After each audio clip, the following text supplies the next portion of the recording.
네, 정치가 있는 저녁 정가는 서성교 건국대 특임교수 그리고 배종호 세안대 교수와 함께 정치권 소식 짚어보겠습니다. 어서 오세요. 네, 안녕하세요. 안녕하세요. 네. 지난달 28일이죠. 감사원이 서해 공무원 피격 사건과 관련해 문재인 전 대통령에게 서면 조사를 통보했는데 물론 이제 문재인 전 대통령 측에서는 수령을 거부했습니다만 이 문제가 여러 가지로 정치권에서 이제 화제가 되고 있습니다. 논란도 지금 일고 있고요. 어떻게 보셨습니까, 일단? 네, 뭐 전직 대통령이지만은 만약에 국가기관인 감사원에서 조사를 요청을 하면은 당연히 전직 대통령으로서 솔선수범하는 게 맞지 않느냐. 그리고 본인이 문제가 없으면은 더 떳떳하게 조사를 받아야 하는 것 아니냐 이런 생각이 첫 번째 들고요. 그다음에 감사원법에 보면은 감사 방법이 여러 가지가 많습니다. 현장 조사도 있고 또 출석 요구도 있고 또 자료 제출도 있고 그 중에서 가장 약한 조사가 서면 조사입니다. 그래서 서면 조사면 질문지를 읽어보고 그게 맞게끔 본인이 알고 있는 내용들을 적시를 하면 되거든요. 그런데 전직 대통령이라고 해서 감사원이 조사를 거부하겠다. 이런 것은 전직 대통령이 좀 바람직스럽지 않는 자세다 이런 생각이 듭니다. 제가 뭐 헌법과 감사원법 쭉 읽어봤는데요. 감사원은 뭐 비록 대통령 직속 기관이지만은 독립성을 유지하면서 회계감사와 공무원들 또 국가기관에 대해서 직무 감찰을 하게 되어 있습니다.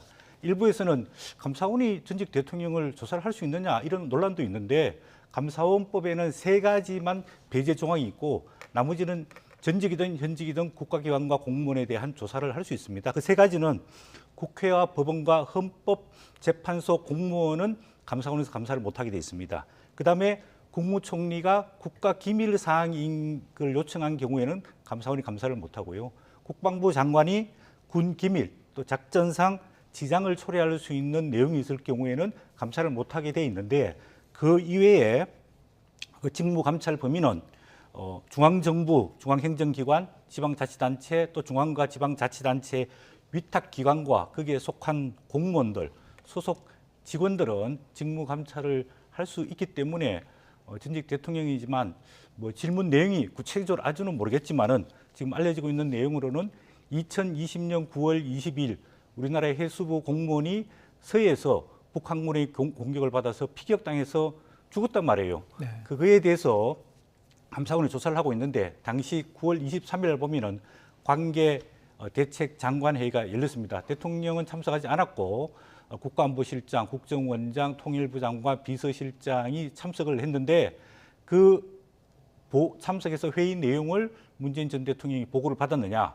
또 어떤 지시를 내렸느냐, 또 한 가지는 그 당시에 첩보와 상황 보고서가 상당히 많이 있었는데 그게 국정원에서 지금 삭제가 됐고 또 대통령실에서도 삭제가 됐느냐, 존재하느냐 이런 논란이 있기 때문에 이 2가지 측면에서 전직 대통령으로서 조금 명쾌하게 국민한테 설명을 해주면 좋겠다 이런 생각이 듭니다. 네, 전직 대통령이라도 서면 조사 정도는 응할 수 있는 것이 아니냐 이런 그 의견을 제시해 주셨고요. 지금 뭐 법적으로 따져도 그 배제하는 이 조항에는 뭐 해당되지 않는다는 취지로 말씀하신 것 같은데 어떻게 보셨습니까? 일단 저는 이제 교수님 말씀에 문재인 전 대통령이 문제가 없다면은 조사를 떳떳하게 받아라 이런 논리에 동의하기 어려운 게요. 문제가 없는데 왜 조사를 받아야 됩니까? 문제가 없다면 당연히 조사를 안 받아야 되죠. 특히 이제 전직 대통령의 자격이 된 지금 5개월도 채 안 됐는데 지금 문제가 없는 것에 대해서 조사를 받으라라고 하면은 누가 받겠습니까? 일단 일반 평범한 시민들도 감사원에서 조사받아라라고 한다면은 불쾌하게 생각하지 않겠습니까? 그러나 이제 전직 대통령으로서의 본인의 좀 뭐 위신도 있고 예우도 있을 텐데 이렇게 특별하게 어떤 뭐 구체적인 혐의를 특정하지 않고 조사를 받으라고 한다면은 제가 볼 땐 당연히 불쾌할 수밖에 없고요. 그리고 지금 현재 검찰이 대대적으로 수사를 하고 있는 그런 사안이거든요. 그러면 감사원이 지금 뭘 감사를 할 수 있겠는가, 어떤 결과를 내놓을 수 있겠는가라는 부분이 좀 의문이에요. 현재 이제 감사원법 50조에 따르면은 감사 대상 기간 외에 사람에 대해서도 지금 협조 요청을 할 수가 있어요. 구체적으로는 2가지예요. 하나는 이제 자료 제출을 요구할 수가 있고요. 또 하나는 이제 출석해서 답변을 요구할 수가 있는데 상대방이 거부를 하면은 여기에 대해서 처벌 어떤 규정이 전혀 없기 때문에 강제 권한이 전혀 없어요. 그래서 네. 문재인 대통령이 거부하면 그냥 그것으로 끝나는 거예요. 예. 그럼에도 불구하고 감사원에서 지금 전직 대통령에게 이렇게 서면 조사 요구를 했다는 것은 저는 이제 세 가지 점에서 좀 문제가 있다고 봅니다. 첫 번째는 일단 시점입니다.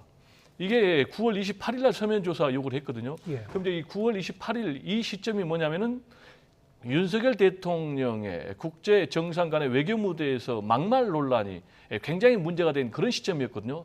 따라서 이 문재인 전 대통령에게 감사원이 감사 지금 들어감으로 인해서 어떤 이슈를 국면 전환하기 위한 그런 의도가 있는 것 아닌가라는 이제 생각이 좀 들고요. 두 번은 이제 절차가 좀 문제입니다. 어떤 절차가 문제냐면은 문재인 대통령이 바로 감사원에서 감사 내지는 뭐 조사를 들어가기보다는 그 서해 공무원 피격 사건과 관련이라면은 뭐 국정원장도 있을 것이고 서훈 또 국가안보실장도 있을 거예요. 그러면 그분들을 먼저 조사를 한 다음에 문재인 대통령에게도 조사를 요청을 했다면은 어느 정도 저희가 볼 때는 절차적인 과정을 좀 거쳤다고 봐요. 근데 그런 과정 없이 바로 지금 문재인 대통령에게 서면 조사 요구를 했기 때문에 이건 절차적으로 좀 맞지 않다. 그리고 세 번째로는 과연 문재인 전 대통령이 감사원의 감사나 조사를 받아야 될 그런 특별한 또 구체적인 특정한 혐의가 있느냐라는 문제죠. 지금 아시겠지만 서해 피격 공무원 사건과 같은 경우는 자진 월북인지 아니면 뭐 실적에 의한 표류에 의한 지금 월북이 된 건지 이 부분도 지금 정확하게 논란이 나오지 않은 그런 상황에서 지금 감사원에서 서면 조사 요구를 한 것은 대단히 좀 부적절하다. 이렇게 생각이 됩니다. 이거는 그래서 정리하면 국면 전환용 또는 전 대통령 때리기를 통한 대결 정국을 계속해서 끌어나가기 위한 그런 감사원의 조사가 아닌가 이런 의심을 좀 지우기 어렵습니다. 네. 뭐 국면 전환 시점이라기보다는 이게 지금 갑자기 조사하는 게 아니고요. 감사원에서 서해 공무원 피격 사건을 지난 7월부터 계속 조사를 해오고 있습니다. 그리고 박지원 전 국정원장 또 그다음에 안보실장 서훈 씨죠. 이런 분들도 감사원에서 서면 조사를 요청을 했는데 거부를 했습니다. 이거는 당연하게 밑에서부터 조사를 해서 마지막에 최종 의사결정권자인 전 대통령에게 대한 조사를 하는 거고요. 지금은 특별하게 무슨 혐의, 잘못이 있다는 게 아니고 사실관계를 확인할 목적으로 감사원에서 조사를 하겠다는 거거든요. 그리고 현재 감사원장은 문재인 전 대통령이 임명했던 분입니다. 감사원장이 결재해가지고 뭐 감사 조사 요구서를 보냈을 걸로 보여지는데 그랬으면 이게 정치적인 목적이 있었느냐, 정략적인 목적이 있었느냐 그런 걸 이야기하기 상당히 힘들지 않느냐 이런 생각이 들고 뭐 감사원에서 입장 발표문을 보면은 이게 10월 14일까지 감사를 종료하기 때문에 그 과정 속에서 절차적으로 문재인 전 대통령에 대한 뭐 조사 질의서를 보냈다 이렇게 발표하거든요. 이런 걸 가지고 굳이 꼭 정략적 목적이다, 정치적 목적이다, 국면 전환용이다 이렇게 조금 왜곡해서 하는 것은 호도가 아닌가 그렇게 생각이 듭니다. 그 서면 조사를 한다고 했을 때 묻는 그 내용이 무엇인가도 좀 궁금하긴 한데요. 뭐 실무자들이 알 만한 그런 자세한 내용도 있을 수 있고 아니면 대통령 수준에서 어떤 결정을 할 만한 그런 어떤 큰 틀의 내용도 있을 수 있지 않습니까? 사실 근데 그 내용에 대해서는 지금 알려진 바가 없어요. 근데 그 내용과 무관하게 문재인 전 대통령은 지금 시점에서는 여기에 응할 이유가 하나도 없다라는 그런 의견이시군요. 그렇습니다. 일단 문재인 전 대통령 입장에서는 대단히 좀 무례하다, 불쾌하다. 그러면서 지금 이메일로 보냈는데 바로 반성을 했어요. 한마디로 이제 거부하겠다라는 것인데요. 지금까지 이제 감사원의 질의서를 받은 전직 대통령은 4명이에요. 첫째로 이제 노태우 전 대통령, 그리고 두 번째로는 김영삼 전 대통령, 그리고 세 번째로는 이명박 전 대통령, 그리고 네 번째로는 이제 박근혜 전 대통령인데 여기서 2명의 전 대통령은 질의서에 답변했어요. 그러니까 노태우, 김영삼 두 전직 대통령, 그리고 또 이명박, 박근혜 두 전직 대통령은 거부를 했거든요. 그러면 일단 노태우 전 대통령 같은 경우는 율곡비리 관련해서 네. 감사원에서 질의서를 보냈고, 예. 그리고 또 김영삼 전 대통령 같은 경우는 이제 외환위기 관련입니다. 그리고 이명박 전 대통령 이제 4대강 사업 관련이고, 그리고 박근혜 전 대통령 같은 경우는 이제 국방 관련인데, 그러면 아까 제가 말씀드린 대로 문재인 전 대통령 같은 경우는 정확하게 어떤 부분이냐 이거예요. 서해 피격 공무원 사건인데 거기에 대해서 어떤 부분인지가 좀 명확하지 않아요. 그러면은 지금까지 보면은 감사원이 과연 독립성과 중립성을 유지하고 있느냐라는 것과 관련해서는 굉장히 좀 문제가 많다라는 그런 지적을 받고 있단 말이에요. 그래서 언론에서는 지금 감사원이 윤석열 정권의 돌격대가 아니냐라는 이제 그런 비난을 받고 있거든요. 그런 이제 비난을 받고 있는 이유는 첫 번째로 감사원의 감사가 불법적인 감사가 굉장히 많아요. 그게 무슨 얘기냐면 감사원에 이제 감사를 하기 위해서는 감사위원회의 심의 의결을 거쳐야 되는데 민주당의 주장에 따르면은 무려 34개 분야에 대해서 이 감사위원회의 심의 의결을 거치지 않고 감사를 한다는 거 아니겠습니까? 따라서 이번에 문재인 전 대통령에 대한 질의서를 보낸 것도 지금 불법 감사다 이렇게 지금 민주당은 규정을 내리고 있어요. 그리고 두 번째로는 감사원에서 지금 뭐 서해 피격 공무원 사건에 대해서도 감사를 한다. 그리고 또 북한 어민 북송 사건에서도 감사를 한다. 더 나아가서는 뭐 백신 수급 문제라든지 이런 정책적인 문제까지도 지금 감사원에서 대대적인 감사를 하고 있기 때문에 검찰 수사와 함께 그래서 지금 언론에서는 지금 감사원이 사실상 어떤 대결 정국의 돌격대 역할을 하고 있다라는 비난을 받고 있기 때문에 지금 문재인 전 대통령에 대한 감사원에서 질의서를 보낸 것도 같은 맥락에서 지금 민주당은 반발하고 있는 상황입니다. 감사원의 이 조사 시도에 대해 어떤 진정성을 좀 신뢰하기 어렵다는 그 취지이시고, 아까도 제가 말씀드렸던 것은 그러면 이 문재인 전 대통령 측에서 이 질의하는 내용을 숙지를 하고 내용을 파악한 다음에 수령을 거부한 건지 아니면 아예 그 내용을 모르고 우리는 뭐 한마디도 여기에 응할 필요가 없다라고 이제 말씀하신 건지는 제가 정확하게 잘 확인하지는 못했는데요. 그 부분은 정확하게 나오지는 않지만 예. 맥락을 보면 문재인 전 대통령 측에서는 아예 읽어보지도 않고 예. 바로 반송한 것으로 그렇게 전해지고 있고 지금 또 감사원에서는 그 질의서 내용이 무엇인지 예. 일절 공개하지 않고 있는 상황입니다. 그래서 저는 뭐 경우에 따라서는 정말 아무 문제가 없었다면은 그 내용을 보고 전직 대통령 입장에서 이 문제는 전혀 이 일각에서 이렇게 의문을 제기하는 것처럼 뭐 의혹이라든가 어떤 문제가 없었다는 점을 좀 더 이게 분명하게 당당하게 소명하는 기회도 되지 않을까라는 생각이 들었는데 일단은 지금 상황은 그 질문서 내용을 이제 확인하지 않은 상태에서 수령을 거부한 거란 말이죠. 그런데 지금 민주당 쪽에서는 뭐 감사원의 조사뿐만이 아니고 검찰의 뭐 수사라든가 다른 쪽으로도 이것이 확대될 수 있는 소지가 있는 것이 아니냐 이렇게 좀 경계감을 갖고 있는 것 같습니다. 네, 지금 검찰에서도 서해 공무원 피격 사건에 대해서 수사를 하고 있습니다. 그 부분은 범죄 혐의가 있는지 없는지에 대한 조사고 지금 감사원에서 하고 있는 것은 직무감찰, 즉 정책을 결정하는 과정 속에서 문제가 있는지 없는지를 따져보고 있는 거거든요. 예. 아까 뭐 교수님께서 말씀하셨지만 민주당에서 감사위원회 의결을 거치지 않았다고 이야기하고 있는데 제 감사원법 12조 감사위원회 의결 사항 내용을 다 읽어봤습니다. 전직 대통령 또 공무원에 대해 가지고 감찰하는 경우에는 여기에서 꼭 감사위원회 의결을 거쳐야 한다. 그 항목에 해당돼 있지 않습니다. 그렇기 때문에 민주당에서 주장하는 것도 약간 어폐가 있고요. 그 다음에 두 번째로 뭐 언론 발표에 보면은 문재인 전 대통령 참모들과 비서진들이 협의를 해가지고 수령을 하지 않고 거부하기로 했다 그러는데 아마 그런 협의와 수령 거부할 때까지 과정을 보면은 9월 28일 날 뭐 이제 접수를 해가지고 그저께 결정한 것으로 알려지고 있는데 아마도 그 이메일 내용을 받지 않을까 그런 생각이 들고요. 또 감사원에서 한 차례 전화를 해가지고 서면 조사에 응해주면 좋겠다라고 전화를 했기 때문에 그러면 전화를 받는 비서진이 그러면 뭐 서면 조사 내용이 어떤 거냐, 주제가 뭐냐, 조사는 목적이 뭐냐, 항목들이 뭐냐 이런 것에 대해서 서로 통화를 했을 개연성은 있지 않을까. 그 질문 내용을 대체적으로 파악을 하고 문재인 전 대통령 측에서 수령을 거부한 것 아니냐.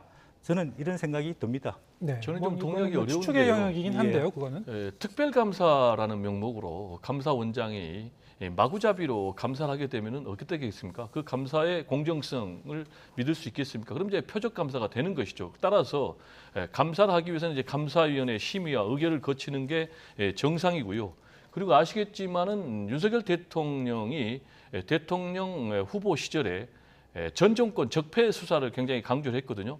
그리고 또 서해 피격 공무원 이 부분에 대해서 수사를 강조를 했거든요. 그러면은 문재인 전 대통령 입장에서는 당연히 현재 진행되고 있는 검찰의 대대적인 수사 그리고 또 감사원의 감사도 자신을 겨냥한 그런 감사와 수사다라고 생각을 할 수밖에 없지 않겠습니까? 이런 부분이 상당히 좀 문제가 있다고 보여지고요. 그리고 두 번째로는 지금 이제 김규현 국정원장 같은 경우에 두 전직 국정원장 그러니까 박지원 그리고 서훈 이분들을 이제 국정원에서 고발했는데 고발하기 전에 윤석열 대통령에게 보고했다라고 국회에서 발언을 했거든요. 그렇다면은 이번에 지금 감사원에서 문재인 전 대통령에 대한 이 질의서, 이 감사가 과연 윤석열 대통령과 무관하게 이루어졌을까? 혹시 이게 하명 그런 감사는 아닐까? 최소한 저는 현 감사원장과 윤석열 대통령 사이에 어느 정도의 교감은 있었을 것이다. 왜냐? 방금 말씀드린 대로 전직 국정원장들에 대해서 국정원에서 고발할 때 국정원장이 윤석열 대통령에게 보고했기 때문에 따라서 저는 이런 식의 대결 정국이 계속 가는 것은 대한민국의 정치를 위해서 굉장히 바람직하지 못하다.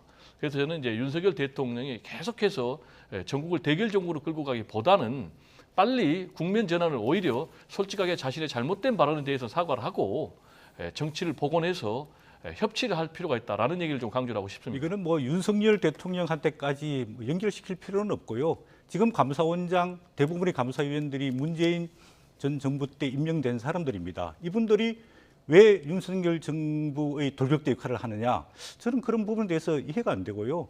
우리 헌법과 감사원법에 적시되어 있는 대로 감사원은 대통령 소속 기관이지만은 독립성을 보장하게끔 되어 있습니다. 그리고 감사원 자체의 판단이라는 생각이 들고요. 그다음에 문재인 대통령도 대통령 되기 전에 2016년에 퇴임 이후에 당연히 법 앞에 평등하게 수사를 받아야 된다. 이런 본인이 이야기를 했거든요. 이건 수사는 아니지만 수사보다도 훨씬 약한 감사원에서 요청하는 서면 조사거든요. 이건 받는 게 필요하다고 보여지고 있고, 그다음에 윤건영 민주당 의원이 전한 말이 하면은 문 대통령에게 보고를 했더니만 대단히 무리한 짓이다. 그러면서 이메일 질의서를 반송했다 이래 하는데 이게 왜 대단히 무리한 짓이죠? 감사원이 전직 대통령에게 서면 조사를 요청을 했는데 이게 무리한 짓인가요? 물론 약간의 불쾌감은 느낄 수 있겠지만은 그 불쾌감의 표현 정도가 상당히 과한 것 아니냐 그런 생각이 들면서 본인도 전직 대통령으로서 오히려 법치에 조금 솔선수범하는 자세가 오히려 이 정쟁 대치 국면을 해결하는 데 도움이 되지 않을까 생각이 듭니다. 네, 알겠습니다. 지난주에도 이제 여야 간에 여러 가지 쟁점이 있었고 외교 성과에 대한 논란이라든가 비속어 논란 계속돼 왔고요. 지금 이런 또 이 문재인 전 대통령에 대한 이제 감사원 조사 문제로 이제 여야 간에 또 대치 국면이 발생을 했고, 자, 이런 흐름과 대통령에 대한 지지율과도 이제 무관하지는 않을 것 같습니다. 정치권은 좀 어떻게 좀 보고 있는지 궁금한데요. 지지율 결과를 좀 화면에 띄워주시죠. 네, 금요일 나온 지지율 결과도 있었고요. 오늘 또 이제 여론조사 결과도 있었고요.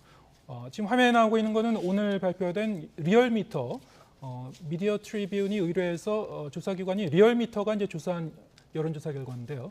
윤석열 대통령에 대한 지지율 34.6%에서 31.2%로 일주일 사이 좀 떨어졌습니다.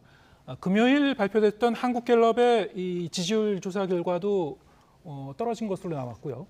일단 그 최근에 있었던 그 비속어 논란이라든가 이러한 그 외교적인 사안과 관련된 그런 이 재료들이 윤석열 대통령의 지지율에는 좀 부정적인 요인으로 작용한 거 아니냐 좀 이렇게 많이 보고 있는 것 같습니다. 어떻게 보셨습니까?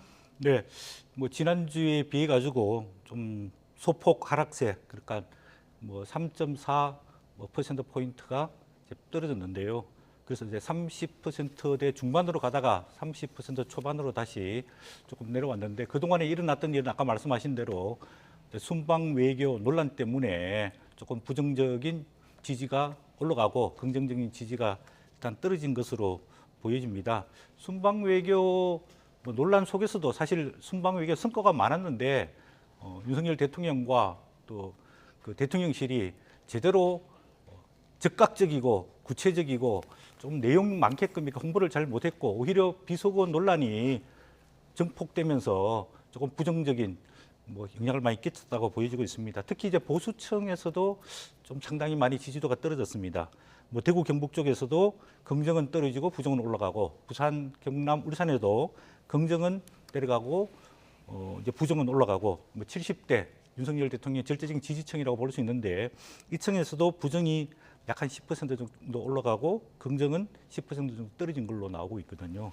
그래서 이 문제를 윤석열 대통령과 또 청와대 홍보실에서 어떻게 좀 정리를 잘해서 이제는 좀 출구 전략을 찾아야 될 때가 아닌가 그렇게 하고 이제 국정감사 기간에 들어가기 때문에 이 정부가 또 하고자 했던 일 제대로 못했던 것에 대한 어떤 방어 그다음에 또 야당이 잘못하고 있는 것에 대해서 조금 정리정돈 하는 게 필요하고 특히 지금 이제 총체적 경제 위기가 지금 닥치고 있거든요.